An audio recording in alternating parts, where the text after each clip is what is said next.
শৰীৰটো শক্তিশালী ৰখাৰ কৃতিপ নম্বৰ 1, উচিত আহাৰ গ্ৰহণ আৰু আনন্দিত মন। সঞ্চালিত আহাৰে প্ৰতিৰক্ষা ব্যৱস্থাত শীৰ্ষবিন্দুত ৰাখিব। দৈনিক আহাৰৰ এখন তালিকা প্ৰস্তুত কৰি লওক। সতেজ শাক-পাচলি, ফল-মূল, চাউল, কম পৰিমাণৰ প্ৰটিনযুক্ত আহাৰ গ্ৰহণ কৰক। দৈনিক গাজৰ, আদা আদি আপোনাৰ শৰীৰক প্ৰতিৰক্ষাৰ বাবে লাগতিয়াল পুষ্টিকৰ দ্ৰব্যবোৰ তালিকাখনত অন্তৰ্ভুক্ত কৰক। তদুপৰি এনেদৰে নোখোৱাকৈ আৰু একেবাৰে বেছিকৈ নোখোৱাতকৈ কমকৈ এক নিৰ্দিষ্ট ব্যৱধানত খোৱাৰ অভ্যাস কৰক। দহন। আহাৰ গ্ৰহণৰ পিছতে আপুনি দহন কৰিবলৈ শিকক। ব্যায়াম বা শাৰীৰিক কষ্ট বাগৰুৱা দেহক ই সজীৱ কৰে।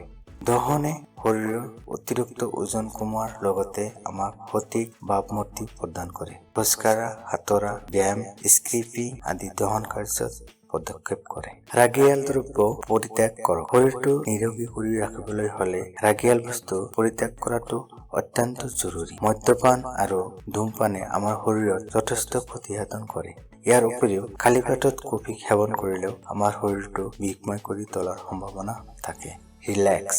শৰীৰটোৰ বাবে ৰিলেক্স বা জিৰণি অতি দৰকাৰী। দুশ্চিন্তা আৰু ক্লান্ত মনে অতিষ্ঠ কৰি তোলে আৰু সময়মতে সেইবোৰ সমাধান কৰিব নোৱাৰিলে মনৰ আতংক বাঢ়ি যায়। সেইবোৰ সমাধানৰ বাবে মনক বিশ্ৰাম দিয়ক। অন্য এটা ভাল কাম লগা দিশ যেনে গা ধোৱা, কিতাপ পঢ়া, মনত ভাল লগা গীত শুনা, ভালদৰে টোপনি মাৰা, বন্ধুবোৰৰ লগত ভালদৰে ফুৰা ইত্যাদি কামত যোগদান কৰক। নিজকে অনুভৱ কৰিবলৈ শিকক। জীৱনটো দুটা প্ৰধান বস্তুৰ ওপৰত নিৰ্ভৰ কৰে। এটা কৰ্ম সন্তুষ্টিত আৰু আনটো হ'ল ব্যক্তিগত সম্পৰ্ক। নিজকে কেতিয়াও আনৰ ওচৰত হেন প্ৰতিপন্ন নকৰিব।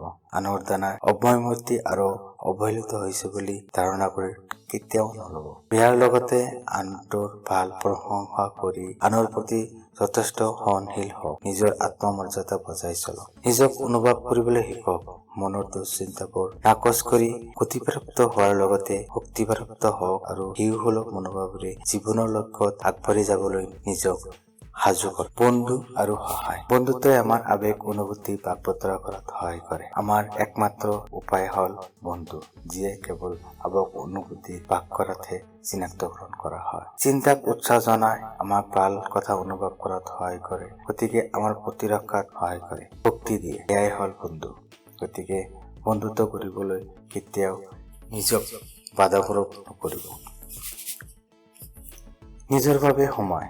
নিজৰ স্বাস্থ্য আৰু সুখ নিজৰ বাবে অতি দৰকাৰী। আপুনি আপোনাৰ লগত সম্পৰ্ক, আপোনাৰ ক্ষমতা আৰু সৃজনশীলতা বঢ়োৱাৰ বাবে দিনটোৰ অলপ সময় নিজৰ বাবে উলিয়াওক। নিজে ভাল পোৱা কিবা এটা আছুতীয়াকৈ ৰাখক। আপোনাৰ প্ৰতিৰোধী ব্যৱস্থাক শক্তি যোগোৱাৰ বাবে ই অতি গুৰুত্বপূৰ্ণ। গতিকে দেখা যায় যে শৰীৰ আৰু মন দুয়োটাই হ'ল এটা আনটোৰ। গতিকে নিজকে পূৰ্ণ বুলি ভাবিবলৈ যত্ন কৰক আৰু নিজৰ জীৱনৰ শক্তিক স্বীকৃতি দি আৰু সেই শক্তিক গঠনমূলক কামত ব্যৱহাৰ কৰিবলৈ শিকক। জীৱন শিক্ষাৰ বাবে আপুনি এইটো পৃথিৱীত জন্ম লৈছে এই পৃথিৱীখন নতুনকৈ গঢ়াৰ বাবে, যিটো কেৱল আপোনাৰ নিচিনাই হ'ব। গতিকে জীৱনটোক এক পৰিপূৰ্ণ ভাবি এক সঠিক দিশত আগবঢ়াবলৈ নিজক সাজু কৰক।